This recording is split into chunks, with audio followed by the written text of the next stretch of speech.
Hello, everybody. Welcome to WD Carousel of Podcast. My name's Crystal. And I'm Ian. And today we are going to go over a bit of Disney history, some distory here. Some distory. It's been a little while. We haven't done like a purely distory episode in a hot minute. I want to say over a year. It could I mean, I don't know what time is anymore, so it could be yesterday. COVID, we've already been in COVID for 5 years now, right? I mean, it's been, the last 4 months have each been a decade, respectively, so I don't know what to tell you, but...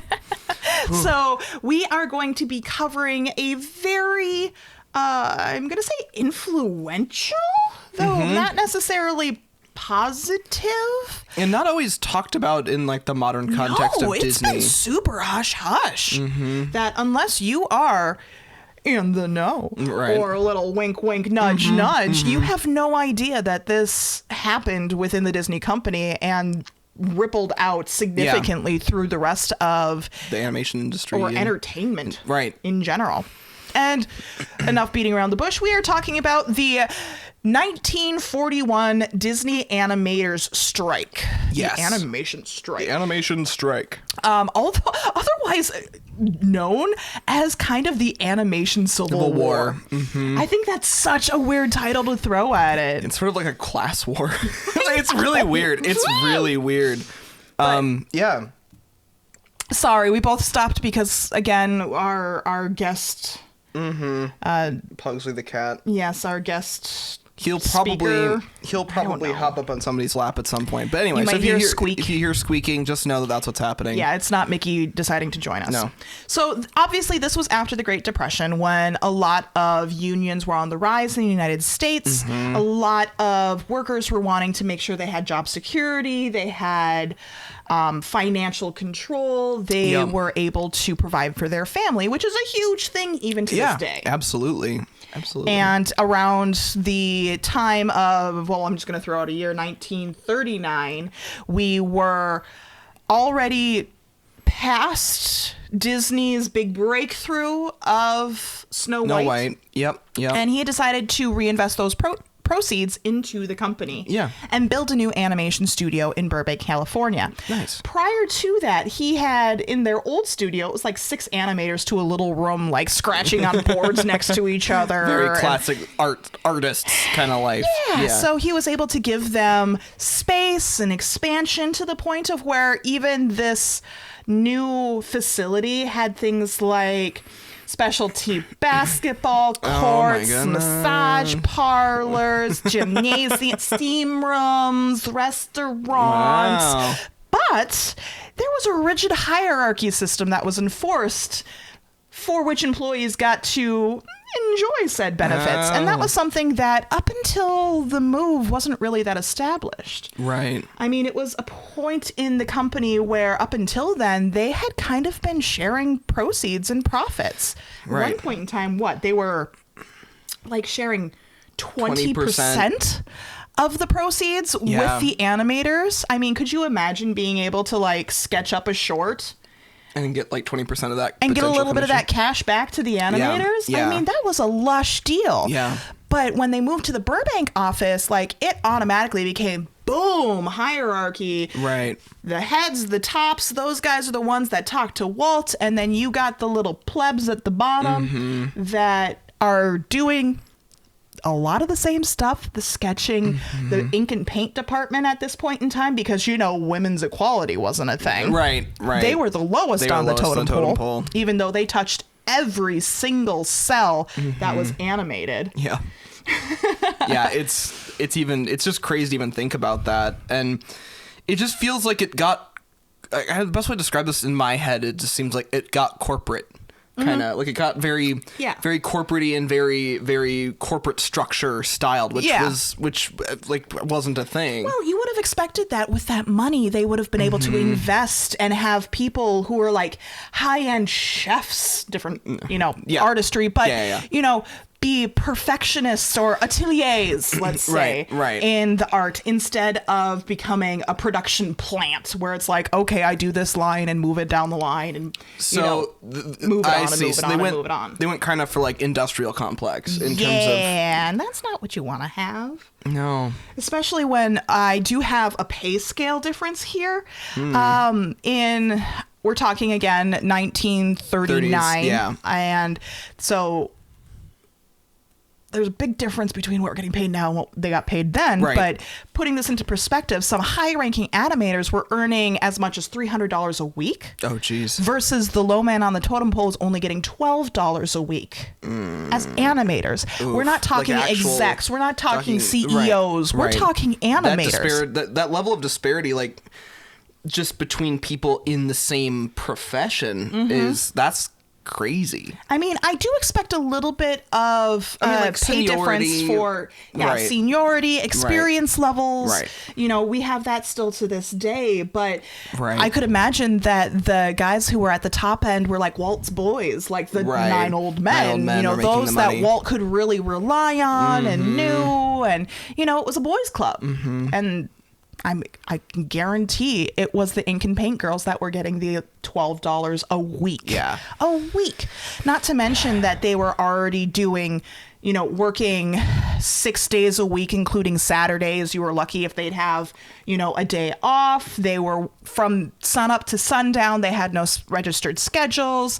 And then they had produced Pinocchio, Fantasia, which we both know were considered flops. At the time. I think they said that they found $15 million in losses due to this. Oh my God. And so they were unable to support the 12,000 employees that they had in the animation studios at that time, and had layoffs start to happen.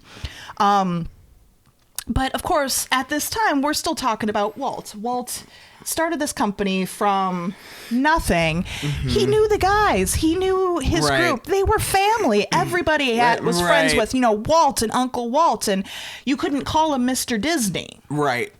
And it was the whole family thing. He didn't realize that employees were getting frustrated with their work conditions, that they were upset about the pay differentials, that they were, you know, annoyed that they weren't able to enjoy those same luxuries that other animators were able to get. Just because so it was... he was kind of just like, well, I mean, as you get, you know, bigger up in the company, you'll get stuff and like whatever. Like he just kind of saw it as like, this is just natural progression. Like everyone's fine. You should be thankful to me for, you know, providing you with this whole brand new, beautiful studio that you're not able to partake in part of the rooms for. That's crazy. I mean... It happens even nowadays. It does. Can't say too much. But at that time, especially when everybody was trying to be all, yes, this is a family and we're supposed to be buddy-buddy and we're all the same. To see those big disparities was really hard. Yeah. And many of the animators joined the Screen Cartoonists Guild in secret, which is the local union. The Animators Union in the area. Upon hearing that, Walt pulled all of his artists into an auditorium and stated, I have to quote this, "In the 20 years I've spent in this business, I've weathered many storms. It's been far from easy sailing. It required a great deal of work, struggle, determination, competence, faith, and above all, unselfishness. Some people think we have a class distinction in the place, place. They wonder why some people get better seats in the theater than others. They wonder why some men get spaces in the parking lot and others don't. I've always felt and always will feel that the men that contribute most to the organization should, out of respect alone, enjoy some privileges. My first recommendation to the lot of you is this. Put your own house in order. You can't accomplish a damn thing by sitting around and waiting to be told everything. If you're not progressing as you should, instead of grumbling and growling, do something about it." So guess what they did? They strike? They did a big old strike? Well, they were definitely mad, especially when Walt threatened to fire a whole bunch of the workers, calling them communists and they're smearing me and all this other stuff. And one of the most highest paid animators in the department at the time, Art Babbitt, he joined the union and had worked with the rest of the animators to unionize, and Walt kicked him out. He just went, nope, I'm not going to have any of this. And the day that he fired Art Babbitt, 300 animators walked out the doors. Whoa. And they organized a strike the next morning. And so on May 29th, 1941, it's known as, like I said, the Civil War of animation. They tell stories of Walt driving into the picket lines where he's seeing all these handmade signs by the animators being like, we won't work like dogs and blah, blah, blah, blah, blah. There was even the threat of a guillotine brought on property with a dummy, and there's an image of the dummy head shoved in the guillotine. Oh no. I know. And Walt was like, this unionizing is bad for publicity, but that's what the protesters wanted. They wanted to be like, hey, everybody, look at what's happening here. We're not going to stand for it, even though at the time they were still the highest paid animation studio. Oh my God. They weren't going to deal with it. And this is my favorite, though. Franklin Delano Roosevelt sent federal mediators into the negotiation between the animators and Walt. Oh my God. And they found on the guild's favor in every issue. So it wasn't just Walt being being misunderstood. No. Yeah, it's curious to me, like I might hold my like overall thought about this until the end, but it's very interesting to see like the world that Walt lived in. Mm-hmm. But anyway, so at that point they were making Dumbo, right? Yes. That was that was the movie that was in production at the time. Mid-production. Oh my God. So they just like left? Yes. They just dropped their sketches and walked out. There's one of the articles that I located was talking about them doing the Pick Elephants on Parade part of the sketch, and they had to just drop everything. And then when they did finally come back, all those weeks later, the protesters even influenced the clowns in the movie, being like, hit the big boss for a raise. And that was them being like, hey, Walt should pay us more. Oh my God. And you know what Walt did during all of this? I bet he left the country, didn't he? Oh yeah, he totally left the country because, this worked out very well for the Saludos Amigos movie that he was going to be making. Good timing. Yeah, so he took a whole bunch of his buddy animators and flew down to South America and made Roy deal with all of this. Truly, this should just be like Roy Disney World. Like, I don't know. Oh my gosh. The dude did so much. Anyway, sorry. But he was always behind the scenes. And so the strike lasted for, they say 9 weeks, but it was 5 weeks of powerful striking. And then it started to peter off a little bit. Okay. And fearing the loss of government contracts and recalls of bank loans, Roy talked Walt into signing for a union. Wow. And I was like, dude, okay. We can't let this happen. Wow. And so on September 21st, 1941, afraid of like the stock declines that have also been happening. That's right, because they're a public company at this point. Yes. Oh, God. And of course he doesn't want to ruin the name or the success of the Walt Disney Company. So he signed off, but he was so petty about it. Oh my God. The people that stayed and or were hired back, because actually Art was hired back for a little bit. Eventually they ended up leaving. Yeah. But Walt was so mean to everybody. Of course he was. But they were able to get their standardized 40 hours a week, so they weren't overworked. Wage standards were set for both higher and lower levels, and this kind of doubled at least the lowest paid employees. And they were able to finally get screen credits. Oh, right. Which is a huge thing, because up until that point, all movies that were animated, Walt was the only one, or the Disney company was the only one that got the credit. Right. Not voice actors, not animators, not in-betweeners, not ink and painters, nobody. And so this is where they were finally able to put their name on their stuff. That was the work they created. And that happened like 40 years later with video games. Exact same thing happened. They usually, a lot of times early on, like for like Atari and stuff, there would only be one coder who programmed the entire game and designed and programmed the entire game, and Atari just slapped their name on it, and that person never got their name on the packaging. And so it was the same situation. There was a big uprising, and I think Electronic Arts, EA, ended up being the company that started giving people credit. Well, that's good. Yeah. I mean, I think people should be given credit for the work they put in. They do. I agree. Obviously. Yeah, for sure. At this point in time, we were heading towards World War II, which, again, we have a... Oh, gosh. How many years ago was that episode about us in the World War II? Oh, it's been a long time. Oh, my God. Almost 2 years, I think. It's been a hot minute. But during that time, they had to shut down the major movie studios, and a lot of the people were laid off. And at that point in time, Walt kind of used that to his advantage and got rid of the union leaders and the big people who had caused a stank. Oh. So that way he could legally get them off his payroll. Wow. And, you know, he talked about Disney never forgave the participants and subsequently treated union members with contempt, arguing in a letter that the strike cleaned house at our studio and got rid of the chip on the shoulder boys and the world owes me a living lads. Oof. Yeah, I don't know. That didn't age well. No.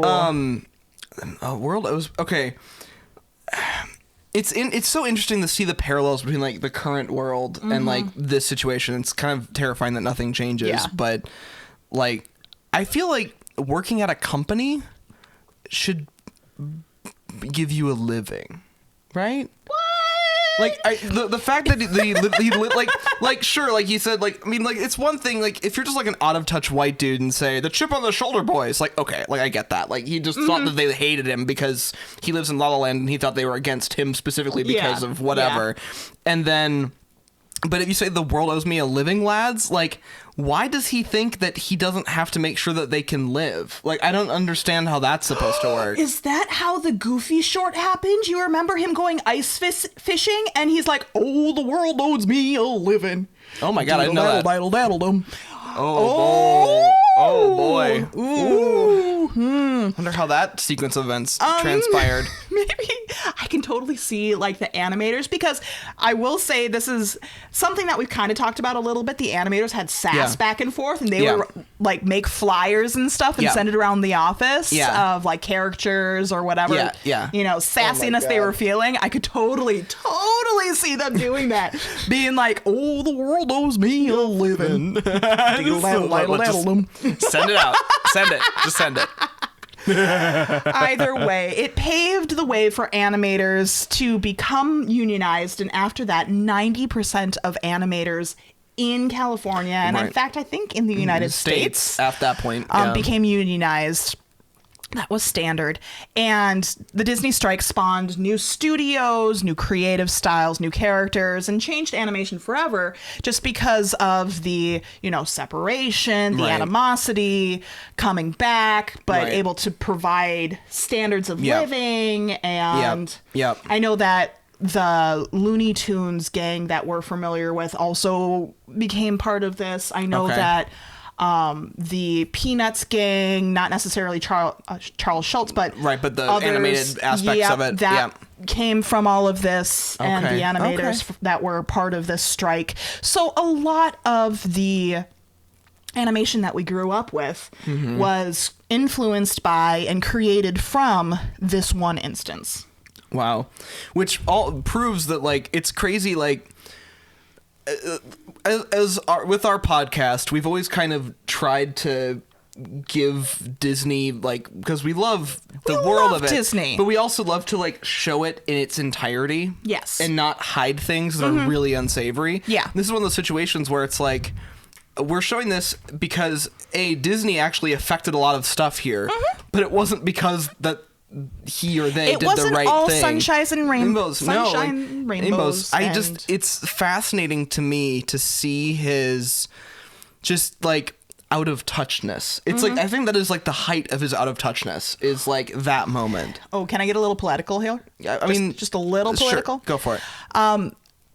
We talk nowadays with the current environment that we're in and everybody's trying to learn from about how out of touch people are and how even today, we'll talk about the boomers millennials thing. Right. Where they're like, well, we paid our dues and we want you guys to pay your dues. Right. What is that? I mean, Walt came from nothing. But now he's talking about like the chip on the shoulder and the world owes me. You don't know what that other person's gone through to get to that position. Right. It's I feel like, to me, it's like, why do people... who needs dues? Right. I mean, that's just... They're working. Like, I don't understand, like, the dues. It's like they're working for you. Like, they're doing work for you. And I think that, like, I'm trying to frame my brain into, like, the Walt Disney mindset and, like, try to... Because, like, there are a lot of things in my life that I feel like I align with him on. Yeah, me too. Like, in terms of just, like... So I'm trying to, like, it's the reason why we love the company that much as we do. I shift my logic of his thinking into, like, that moment. And, like, I just feel like... Definitely, like... He got so, like, bent out of shape about it and got, like, personally offended because of that whole family thing. Yeah. He literally thought that, like, everybody there wanted to be there just because it was fun. And, like, they just, you know, they thought it was the thing that it was just, like, the thing to do. And, and, like, in the end, I think that they were excited to work for a company that had such prestige and leadership and, like, a lot of amazing stuff that they do. But, like, in the end, it's their job.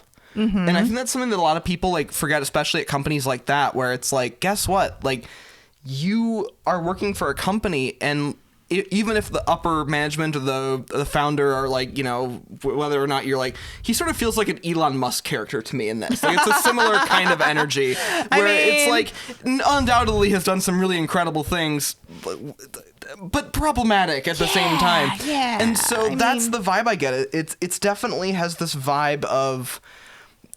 I don't understand why you guys are revolting. Like, this is perfect. You're working for me. Like, that's kind of the, like, you know what I mean? Like, this is the project that's amazing. Yes. I find this to be amazing. Like, I'm doing this because I love it, not because I'm getting paid. And that's the way that you and I are too. I mean, we work for a corporation that, well, we work for different corporations, but you know, we might enjoy the company that we work with on a whole, but that does not mean that we are being treated appropriately by sub-managers or that we are being... And also, in these cases, our Fortune 500 overlords that we work for know that we and our management people above us know that we're not there because it's the best job in the world. I mean, they want to make it a good place to work and they want retention for people, but they know that, like, this isn't, like... But Disney sold fantasy. Right. And Disney wanted... And Disney believed in fantasy. He lived fantasy. You know, you look at the stuff he wanted to build, you know, toward the end of his life. Like, that he did build, in a lot of places. He did build. And it's incredible. I mean, it takes somebody with that level of kind of head in the clouds, blue sky, you know, thinking... But at the same time, when you talk about managing other people... That's not how that works. You have to have empathy, and he just couldn't wrap his head around the fact that somebody else wanted to was not happy with his dream, with his dream, or not happy enough to not get paid enough. And the fact that he's offended by it looks so bad now. It looks so bad. It does. It looks so bad. And love Walt. Love his creativity. His ingenuity. He did a lot of incredible things, but he was not every company's perfect. Was out of touch. Yeah, he was out of touch. Yeah. So that is the Animators strike of 1941. There you go. A little darker side of Disney. The Disney world. Yeah. The Disney empire. Yeah. But it led to so many better things. Yes, it did. And it even changed. to this day, all the Disney animators are currently unionized yep. and taken care of. They were actually one of the first animation studios to have the $15 an hour guarantee and some of the best healthcare out there. And they've steered into it. Like, as a company, they've done a pretty job of steering into what needed to be done. But that doesn't mean you can't. You shouldn't forgive everything, but you also should know that from the past. You learn from the past. And as a company today, the Walt Disney Corporation of today, minus a couple things I'm kind of mad about, have another episode. Yeah, we'll get there. Our Mulan Part 2, anyone? Are, you know, they do a lot of things very well for their people. And so, you know, again, there's some major exceptions, but that's anyway. I think that's a separate thing. rant That's over. a rant over. And rant. This has been WD Carousel of Podcast. My name's Crystal. And I'm Ian. And we hope you have a great, big, beautiful tomorrow. Bye, everybody.